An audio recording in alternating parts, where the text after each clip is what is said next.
ജീവിതത്തിൽ കണ്ടിട്ട് ഏറ്റവും എക്സൈറ്റഡ് ആയ ഒരു സ്പോർട്സ് ഡ്രാമ ഏതായിരിക്കും? റോക്കി. റോക്കി.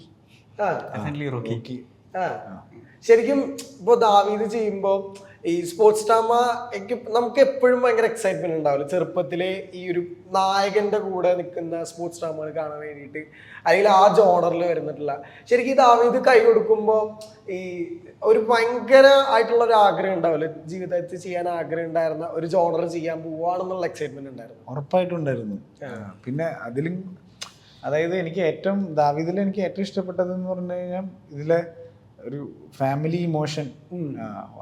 പക്ഷെ ഭയങ്കര ഡെപ്ത് ഉള്ളതെന്ന് പറയാൻ പറ്റില്ല. പക്ഷെ ഭയങ്കര സിമ്പിളായിട്ട് ക്യൂട്ടായിട്ടാണ് ഇതിനകത്ത് ഫാമിലി ഇമോഷൻ അവർ എഴുതി വെച്ചേക്കുന്നത്. പക്ഷെ ഈ ക്യാരക്ടർ, എൻ്റെ ക്യാരക്ടർ എന്ന് പറഞ്ഞാൽ അബു എന്ന് പറഞ്ഞ ക്യാരക്ടറാണ്. അപ്പം ഈ അബുവിന് ഒരു ഫ്ലാഷ് ബാക്ക് ഉണ്ട്. ഇപ്പം അവൻ ഭയങ്കര മടിയനായിട്ടാണ് ജീവിക്കണത്. അപ്പോൾ ഇവൻ്റെ കുടുംബം നോക്കണത് അവൻ്റെ ഭാര്യയാണ് ഷെറിൻ. പിന്നെ ഇവർക്കൊരു കാന്താരിയായിട്ടുള്ള ഒരു മോളും ഉണ്ട്. അപ്പം ഈ ഒരു ഫാമിലി ലൈഫ് ഇവൻ ജോലിക്കൊന്നും പോവാതെ, ജോലി എന്ന് പറഞ്ഞു കഴിഞ്ഞാൽ ഒരു ബൗൺസർ പരിപാടിയൊക്കെ ഉണ്ട്. അതെ, അങ്ങനെ ജോലിക്കൊന്നും പോവാതെ അവളാണ് കുടുംബം നോക്കണതൊക്കെ. ആ സാഹചര്യത്തിൽ ഇവൻ്റെ ലൈഫിലേക്ക് ഒരു പെട്ടെന്നൊരു പ്രശ്നം വരുന്നു. ആ പ്രശ്നം ഇവരുടെ ഇപ്പോഴുള്ള ജീവിത സാഹചര്യത്തിനെ മാറ്റുന്നു. പിന്നെ ഇവൻ അതിനെ ചലഞ്ച് ചെയ്യുന്നു. അതൊക്കെയാണ് നമ്മുടെ ദാവീദ് എന്ന് പറഞ്ഞ അതിൻ്റെ. അപ്പോൾ അതൊരു പക്ക നമുക്ക് ശരിക്കും നമുക്ക് ചെയ്യാൻ ആഗ്രഹിക്കുന്ന, അല്ലെങ്കിൽ നമ്മൾ കാണാൻ ആഗ്രഹിക്കുന്ന സ്പോർട്സ് ആ കാറ്റഗറിയിൽ പെടുന്ന ഒരു ഫാമിലി ഇമോഷൻസ് ഒക്കെ ഉള്ള ഒരു സിനിമയാണ് ദാവീദ്. ശരിക്കും പെപ്പേനെ മനസ്സിലുണ്ടായിരുന്നു ഈ എഴുത്ത് പരിപാടികളൊക്കെ?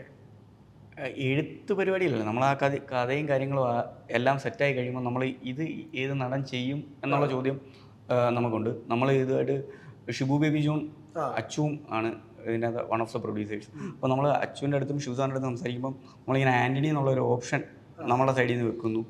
അവർക്കും ഓക്കെ ആയിരുന്നു. വൈ ആൻ്റണി എന്നുള്ള ചോദ്യത്തിൻ്റെ ഉത്തരം പടം കണ്ടു കഴിയുമ്പം കൃത്യമായിട്ട് മനസ്സിലാവും. കാര്യം ആൻ്റണി അല്ല, നമുക്ക് വേറൊരാളെ അബുവായിട്ട് ചിന്തിക്കാനേ പറ്റത്തില്ല. അബു എന്ന് പറയുന്ന ക്യാരക്ടർ ആൻ്റണിയെ കുറച്ച് പറഞ്ഞ് പറ്റിച്ചു കേട്ടോ. അബു മടിയനാ, അതുകൊണ്ട് വലിയ പരിപാടിയൊന്നുമില്ല എന്നുള്ള സ്കീമിലാണ് ആൻ്റണി അടുത്ത് ആദ്യം പറഞ്ഞത്. അപ്പോൾ ആൻ്റണി ചോദിച്ചാൽ മടിയനല്ലേ, സിമ്പിളായിട്ട് ചെയ്യാം എന്നുള്ള സ്കീമിലായിരുന്നു.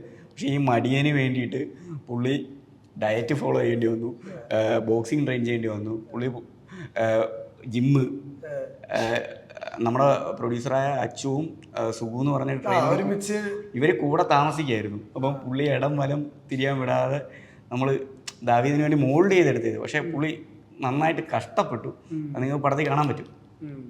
ഈ ശരിക്കും പറയാം, ഡയറ്റ് എടുക്കുക എന്ന് പറയുമ്പോൾ അതിലൊരു ഭയങ്കര ഇമ്പോർട്ടൻറ്റ് ഫാക്ടർ എന്താണെന്ന് വെച്ച് കഴിഞ്ഞാൽ, നമ്മൾ ചുമ്മാ പോയിട്ട് നമുക്ക് ഡയറ്റ് എടുക്കാൻ പറ്റില്ല. ഈ ഇൻടേക്ക് കറക്റ്റ് ആയിരിക്കണം, അല്ലെങ്കിൽ വെള്ളത്തിൻ്റെ അളവ്. ഇപ്പോൾ ബോക്സ് ഇന്ന കാര്യത്തിന് വേണ്ടി നമ്മൾ ട്രെയിൻ ചെയ്യുമ്പോൾ അതിന് വേണ്ടിയുള്ള, ഇപ്പോൾ റെഗുലർലി ഇപ്പോൾ 2 നേരം ചോറ് കഴിച്ച് ഭയങ്കരമായിട്ട് ശീലമുള്ള ഒരാൾ പെട്ടെന്ന് ഡയറ്റ് എടുക്കുമ്പോൾ ഉള്ളൊരു കഷ്ടപ്പാടിൻ്റെ ഒരു ഫാക്ടർ ഇതിൽ. പക്ഷേ 2 നേരം ചോറുണ്ടായിരുന്നു ഞങ്ങൾക്ക്, ഉച്ചയ്ക്കും വൈകുന്നേരം ചോറ്. പക്ഷെ ചോറിന്റെ അളവ് ഇത്ര ഉണ്ടായിരുന്നത് ഇത്രയായിട്ടൊന്ന് മാറിയെന്ന് മാത്രം.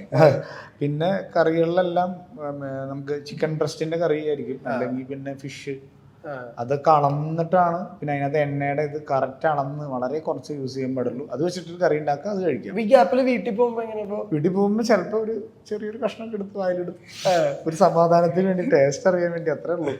നമുക്ക് ചതിക്കാൻ തോന്നില്ല. കാര്യം നമുക്ക് ചീറ്റ് ചെയ്ത് കഴിഞ്ഞാൽ നമുക്ക് തന്നെ ഭയങ്കര വിഷമമാകും കുറച്ച് കഴിയുമ്പോൾ. അപ്പൊ അങ്ങനത്തെ പരിപാടി ഞാൻ ചെയ്യാറില്ല. 1-2 പ്രാവശ്യം ഇങ്ങനെ കൊത്തി വരുമ്പോ ഒരു പീസൊക്കെ എടുത്ത് അമ്മച്ചൊക്കെ പറയില്ല, അങ്കമാലി മാങ്ങക്കറി അല്ലെങ്കിൽ അത് ഞാൻ ജസ്റ്റ് കറി സ്പൂണിലെടുത്തിട്ട് വെറുതെ വായിലേക്ക് ടേസ്റ്റ് ചെയ്യും. അതുകൊണ്ട് അങ്ങ് വീട്ടിലോട്ട് വിട്ടില്ല, എന്നെ ഇവിടെ കൂട്ടിയിട്ടൊക്കെ ആയിരുന്നു. വീട്ടിലേക്ക് പോകാൻ സമയത്തുള്ള പരിപാടിയായിരുന്നു.